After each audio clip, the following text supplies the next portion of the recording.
मेरे प्यारे दोस्तों, आज जो मैं विषय लेके आया हूं चर्चा के लिए वो है सृष्टि रचना।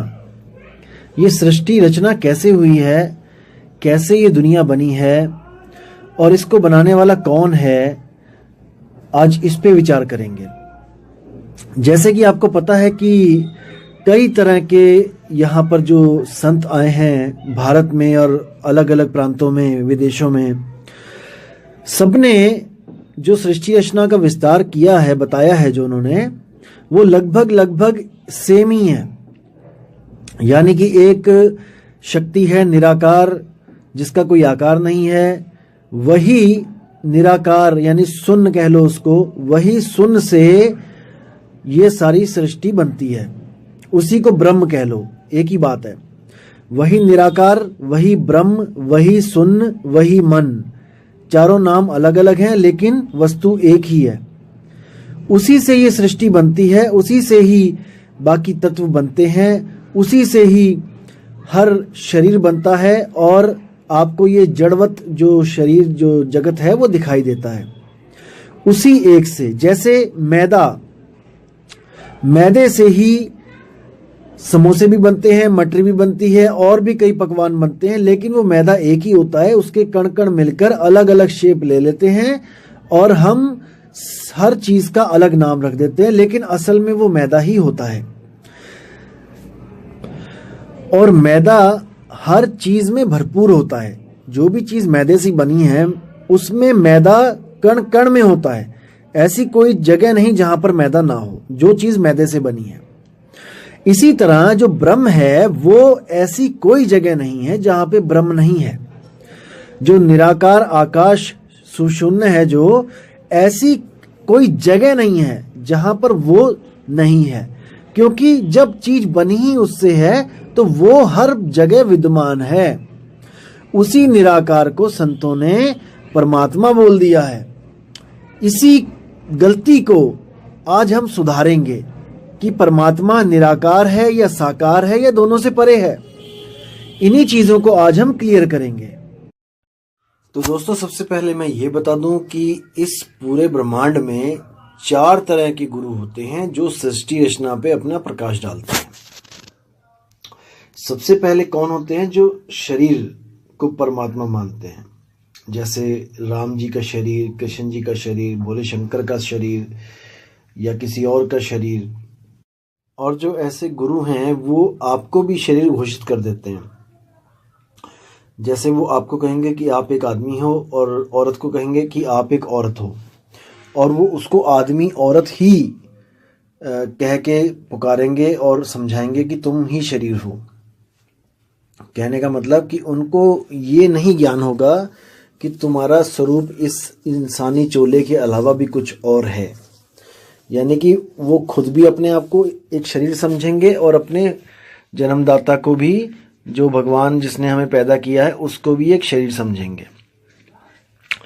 तो ये सबसे लो लेवल का ज्ञान होता है। जो सबसे लो लेवल के जो गुरु होते हैं, जो बस कहने को चोले पहन के गुरु बन के बैठ गए और कथाएं सुनाने लग गए, जिनको अध्यात्म से कोई लेना देना नहीं होता है।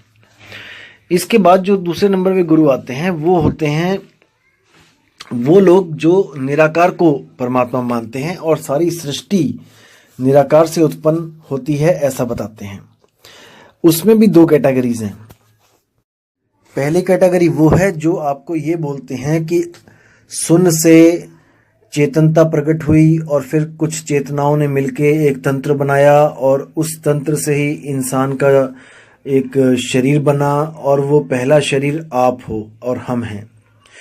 ऐसा बोलने वाले ये सिद्ध करते हैं कि सब कुछ शून्य से ही पैदा हुआ है, लेकिन वो लोग ये सिद्ध नहीं कर पाते कि शून्य कैसे प्रकट हो गया, कि आत्मा से शून्य कैसे प्रकट हो गया। तो वो लोग यहाँ पर बात को गोलमोल करने के लिए कह देते हैं कि ये तो अटल विधान है, ये तो आत्मा का सनातन विधान है, या फिर ऐसा कोई बड़ा सा डायलॉग मार के आपको, क्योंकि उनके पास जवाब नहीं होता इस बात का, तो वो इसको एक अटल नियम करके बात कर देते हैं कि ये तो प्रकृति का नियम है।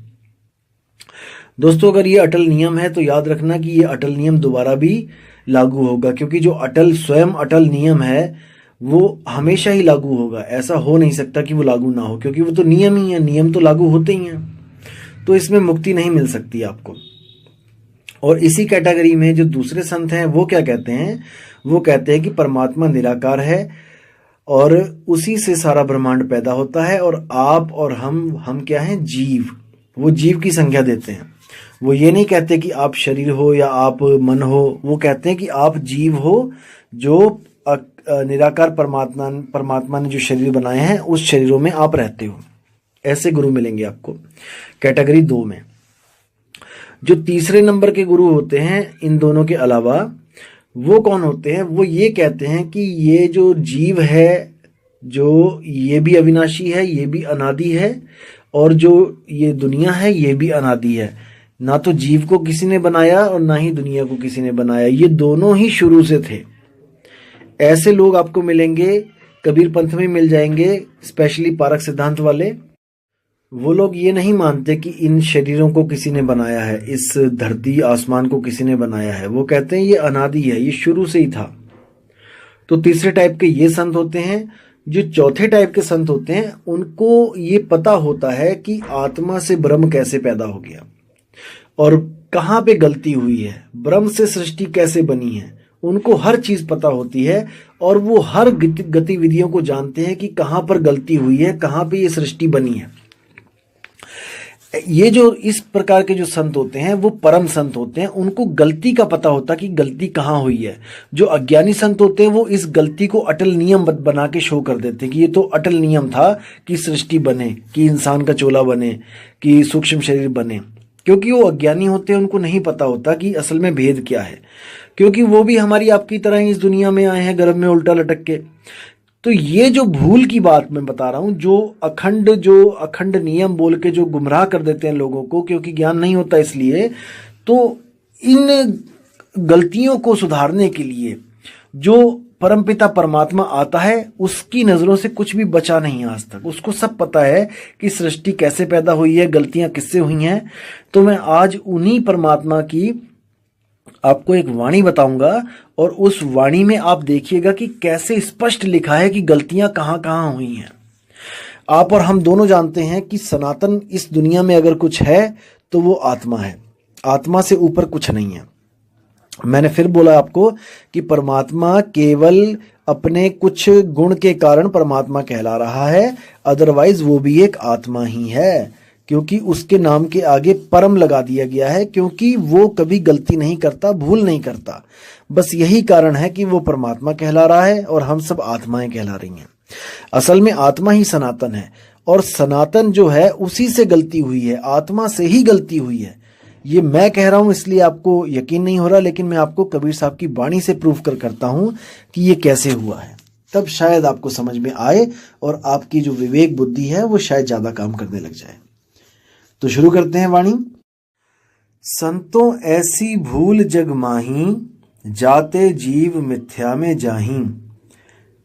तो साहिब कह रहे हैं कि संतों, देखो हम लोग महामूर्ख अज्ञानी लोग हैं, फिर भी कबीर साहब में इतनी शालीनता है कि वो हमें अज्ञानियों को संतों कह के पुकार रहे हैं।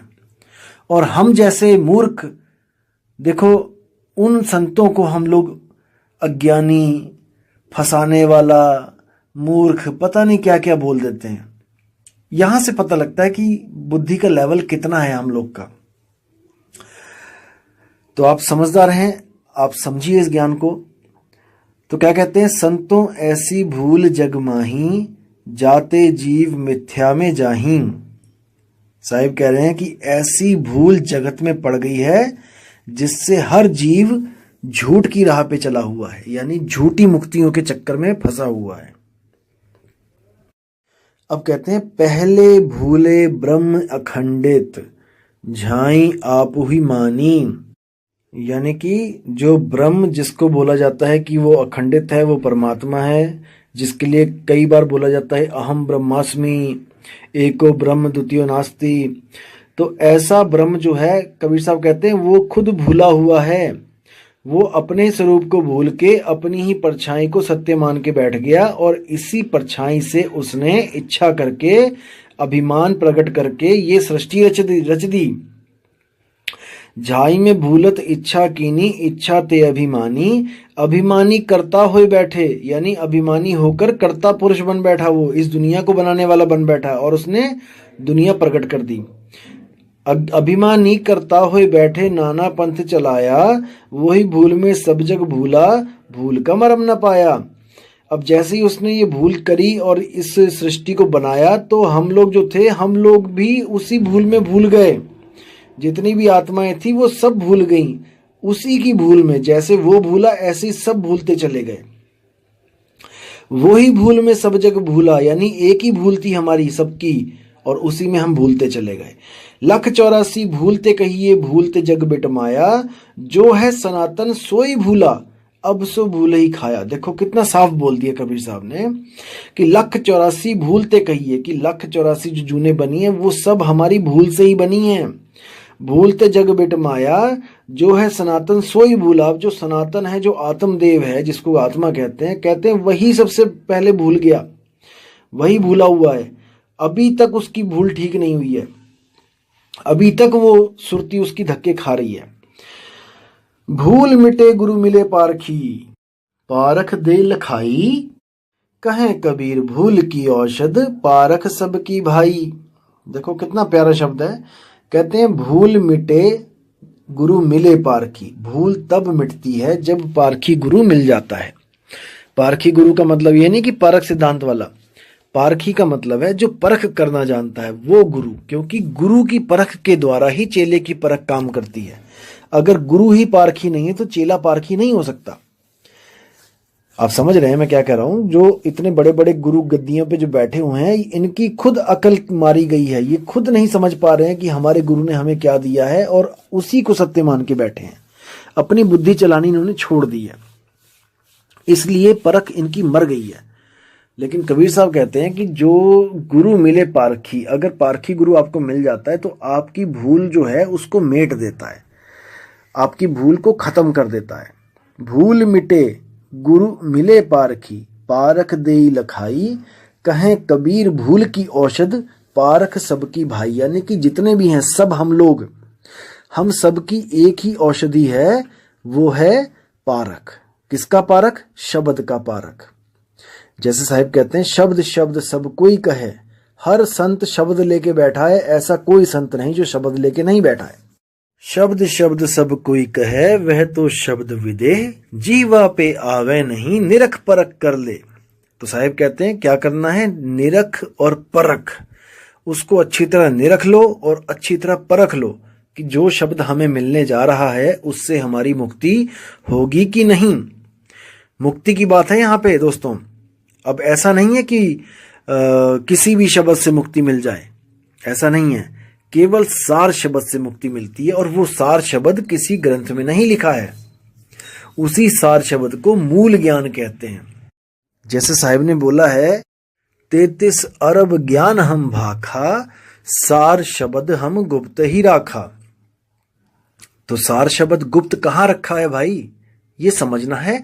वो दिया है संतों के हाथ में, यानी कि संतों को भेद दिया है सार शब्द का। 33 अरब ज्ञान कहाँ लिखा है? किताबों में। लेकिन वो 33 अरब ज्ञान एक मूल ज्ञान की तरफ इशारा करता है। जिस लेवल का बच्चा होता है उस लेवल में सतगुरु ज्ञान देते हैं और वो ज्ञान उसी मूल की तरफ इशारा करता है। और वो मूल शब्द कहाँ पे रखा है? वो सतगुरु के पास रखा है। सतगुरु जब मिलता है तो वो भेद बताता है। 33 अरब ज्ञान पढ़ने की जरूरत नहीं है भाई। कोई सोचे कि 500 साल लग जाएंगे पढ़ते पढ़ते, भाई वो मूर्ख है। तो कबीर साहब कहते हैं जो तुम चाहते हो, सार शब्द चाहते हो, तो सतगुरु के पास जाओ, विवेक के द्वारा उसको परखो। अनपढ़ बंदा तो कभी भी मुक्ति ना पा पाए। अगर उसको पढ़ने के बाद ही मुक्ति मिलनी है तो वो तो किसी ग्रंथ को पढ़ ही नहीं पाएगा। तो ग्रंथों को पढ़ना तब होता है जब सतगुरु नहीं होता है। जब सतगुरु मिल जाता है, जब सत्संग मिल जाता है, तो आप ग्रंथों को छोड़ो, आप वाणी पे विचार करो, वाणी क्या कह रही है। और आप इतने मूर्ख नहीं हो कि आपको कोई मूर्ख बना जाए। हर वाणी का एक मतलब होता है, सार होता है, और जो हंस होते हैं वो उस सार को समझ लेते हैं। जो कौवे होते हैं वो सार असार को नहीं समझ पाते हैं। तो बात है मुक्ति की, हमें मुक्ति चाहिए। अब दोस्तों एक सवाल आता है कि अगर मुक्ति चाहिए तो किससे चाहिए? किसने हमें बंधन में डाला हुआ है? हमें मुक्ति चाहिए, किसने हमें बंधन में डाला है? हम कौन हैं? ये सबसे बड़ा सवाल है दोस्तों। कई ऐसे आपको जो अज्ञानी गुरु मिलेंगे जो आपको कहेंगे कि आप मन हो, क्योंकि आप सुख दुख को भोग रहे हो, सुख दुख महसूस कर रहे हो, इसलिए आप मन हो। दोस्तों अभी उनको मन की परिभाषा तक नहीं पता है कि मन होता क्या है। मन जड़ होता है, लेकिन चेतन का सहारा लेके, यानी आत्म तत्व का सहारा लेके वो चेतन दिखाई देता है। जैसे आप खुद लगाओ, अपने ऊपर लगाओ कि आपका शरीर जड़ है। शरीर जड़ है, केवल चेतन इसलिए दिखाई दे रहा है क्योंकि इसमें चेतन सत्ता विराजमान है। आपकी आत्मा जो सुरती है, आत्मा की सुरती इसमें टिकी हुई है, इसलिए ये चलता है, फिरता है, उठता है, बैठता है, खाता है। कोई इसको मृत नहीं कह सकता। लेकिन जिस दिन ये सुरती निकल जाती है यहां से, शरीर से, तो उसी दिन ये मृत कहला जाता है। अब लोग क्या कहेंगे कि ये बंदा मर गया, यानी कि इसमें कुछ ना कुछ कमी है। देखो हार्ट, लीवर, किडनी, सब कुछ, नाक, आंख, कान, सब कुछ वही है, लेकिन फिर भी क्या चीज है जो उसमें नहीं है? दोस्तों वो आत्मा है। आत्मा नहीं है इसलिए वो मृत है। कई ऐसे आपको स्वयंभू आत्मज्ञानी मिलेंगे जो आपको ये बोलेंगे कि आत्मा निर्जीव और सजीव दोनों वस्तुओं में होती है। देखो कितनी, मतलब कि कितनी मूर्खतापूर्ण बात है। आपने विचार करना है, मैं निंदा नहीं कर रहा किसी की। अब देखो सजीव और निर्जीव बोला गया है। अब इस सजीव और निर्जीव का उदाहरण देके आपको कहेंगे कि देखो सजीव में भी जीव लिखा है और निर्जीव में भी जीव लिखा है, यानी दोनों में आत्मा है। देखो आप खुद सोचिए, आपने बचपन में पढ़ाई करी होगी, जहां पे सा लग जाता है किसी भी अक्षर के आगे, वहां पर हो जाता है, यानी कि उसके साथ, किसी का साथ। जैसे सबल, यानी कि जो जिसके पास बल है वो है सबल, यानी कि संपूर्ण, यानी कि जो पूर्ण हो चुका है वो है संपूर्ण। सपरिवार, यानी परिवार के साथ आओ, कहते हैं ना सपरिवार निमंत्रण है। तो जहां पे सा लग जाता है वहां पर होता है कि जोड़, यानी कि कोई चीज जुड़ी हुई है वहां पे। अब ऐसे ही है सजीव, यानी सजीव वो लोग हैं जहां पर जीव रहता है। जैसे मैं हूं, आप हैं, कोई कुत्ता, बिल्ली, बकरा, हाथी, घोड़ा, मछली, चींटी, ये सब सजीव हैं। इसी को इंग्लिश में लिविंग बीइंग्स कहते हैं। और निर्जीव का मतलब क्या होता है दोस्तों? निर्व का मतलब होता है जहां पे नहीं है। जैसे निरअंकुश, यानी कि जिस पर अंकुश ना लगाया गया हो। निर्वस्त्र, यानी जिसने वस्त्र ना पहने हो। निर्गुण, जिसमें कोई गुण ना हो। तो दोस्तों निर का मतलब होता है जहां पर वो चीज नहीं है। निर्गुण, निर्जीव, यानी कि जहां पर जीव नहीं है। अब इसको समझना है। जैसे मेज, कुर्सी, पत्थर, ये सब निर्जीव हैं, इनमें जीवन नहीं है, इनमें चेतना नहीं है। इनको आप काटोगे, मारोगे, ये चीखेंगे, चिल्लाएंगे नहीं, ये अपना बचाव नहीं करेंगे। लेकिन जहां पर भी कोई जीव है वो अपना बचाव करेगा। अब आप कहोगे कि पेड़ में जीव होता है, लेकिन पेड़ बचाव क्यों नहीं करते? दोस्तों उनमें जीव है, लेकिन उनकी जो चेतना है वो बहुत सूक्ष्म है। अब जो पिक्चर प्लांट है, अब पिक्चर प्लांट देखिए आप, वो क्या करता है, जैसे ही उसके मुंह में कोई कीड़ा जाता है वो एकदम अपने मुंह को बंद कर लेता है, यानी कि वो जीवित है, वो एक्शन टू रिएक्शन काम कर रहा है। जैसे छुई मुई का पेड़ होता है, आप उसको जैसे ही स्पर्श करेंगे तो वो एकदम मुरझा जाएगी। तो इसका मतलब कि जीव है, लेकिन चेतना उसमें बाकी पौधों के मुकाबले थोड़ी सी ज्यादा है। लेकिन उसी छुई मुई का पेड़ आप उखाड़ दें जमीन में से और पड़ा रहने दें, अब वो वर्क नहीं करेगा, क्योंकि अब उसमें जीव नहीं है। दोस्तों यही संज्ञा होती है जीव और संजीव और निर्जीव की, सजीव और निर्जीव की। लेकिन ऐसे ऐसे स्वयंभू यहां पर बैठे हुए हैं ज्ञान देने के लिए कि दोस्तों क्या बोलूं मैं। अब बात चल रही है मुक्ति की। अब मुक्ति क्या चीज होती है, इस पे डिस्कस कर लेते हैं। जैसे आपको किसी जेल में डाल दिया गया, और ऐसी जेल में डाला गया जहां पे जेल के अंदर जेल, जेल के अंदर जेल, जेल के अंदर जेल, जेल के अंदर जेल, अनंतों जेल अंदर ही अंदर बनी हुई हैं। तो दोस्तों, आपको जब जेल में डाल दिया गया तो आपको मुक्ति कैसे मिलेगी? आप खुद सोचो। जैसे आप मुक्त अवस्था में अपने घर में बैठे थे, आपको 4 पुलिस वाले वहां से पकड़ के लेके गए और जेल के अंदर आपको डाल दिया। दरवाजे से एंटर किया उन्होंने, कार लेके गए जीप में, आपको दरवाजे से एंटर करवाया अंदर और अंदर आपको जेल में डाल दिया। उसके बाद जेल के अंदर जेल के अंदर जेल, ऐसे हजारों अरबों जेल हैं जो कभी खत्म नहीं होंगी। अब दोस्तों, अगर आपको मुक्ति चाहिए तो आप क्या करोगे, मुझे बताओ। दोस्तों, बिल्कुल सिंपल है। जिस दरवाजे से आप अंदर गए थे उसी दरवाजे से आप बाहर आ जाओ और जहां पर पहले थे वहां पहुंच जाओ, आपकी मुक्ति हो जाएगी। क्योंकि जेल बनने से पहले आप मुक्ति थे। जब जेल बनी है, कैदी तो तभी बने हो ना आप। अगर जब जेल नहीं थी, जब मुक्ति थे। तो कई लोग आपको क्या बोलेंगे, ऐसे ऐसे ज्ञान देने वाले हैं कि हंसी भी आती है और दुख भी होता है कि दोस्तों ये कहां पथ भ्रष्ट हो गए हैं, कहां जा रहे हैं ये लोग। ये लोग आपको क्या कहेंगे, ऐसे ऐसे अज्ञानी बैठे हैं, ये कहेंगे कि आपको जेल के अंदर डाल दिया गया है और जेल के अंदर जेल है, जेल के अंदर जेल है, तो अगर आप मुक्त होना चाहते हो तो आप उसी जेल में मर जाओ।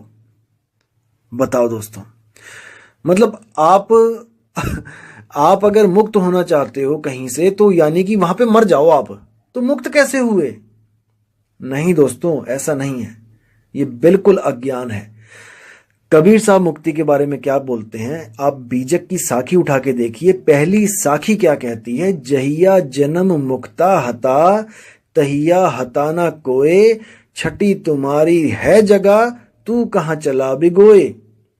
बिल्कुल साफ क्लियर कर दिया है इसमें कि जहिया जन्म मुक्ता हता, कि जब तुम जन्म मरण से मुक्त थे, तैया हताना कोए, वो अवस्था और कोई अवस्था के बराबर नहीं है, उसके अवस्था के बराबर और कोई अवस्था नहीं है।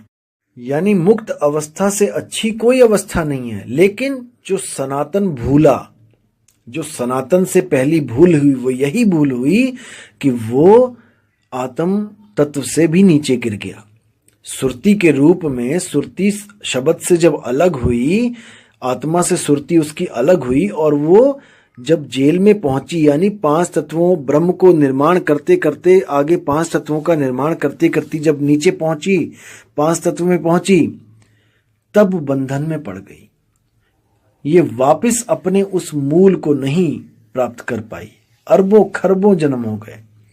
इसलिए परमपिता परमात्मा को एक गुरु रूप धारण करके, एक पुरुष का रूप धारण करके हमें समझाने के लिए आना पड़ा। और वही परमपिता परमात्मा मूल सुरति हैं। मूल सुरति का मतलब होता है वो शब्द जो अपने ज्ञान में रह के सुरति के द्वारा हमें समझाने आता है, अपने ज्ञान में रह के। दोस्तों, कहने का मतलब है कि वो किसी गर्भ जून से नहीं आता उल्टा लटक के, क्योंकि गर्भ जून ही अज्ञान है। तो दोस्तों, अब आपसे मैं विदा चाहूँगा और बहुत ही जल्दी एक नई ऑडियो के साथ आऊँगा जिसमें मैं आपको 4 राम के बारे में बताऊँगा कि वो 4 राम क्या है। तो आप लोगों का दिन मंगलमय हो, यही चाहूँगा मैं परमपिता परमात्मा से। तब तक के लिए मुझे आज्ञा दें। जय गुरुबंदी छोड़ कबीर साहिब, जय गुरुबंदी छोड़ मदन साहिब, जय जय गुरुबंदी छोड़ वैराग साहिब जी की सदा ही जय।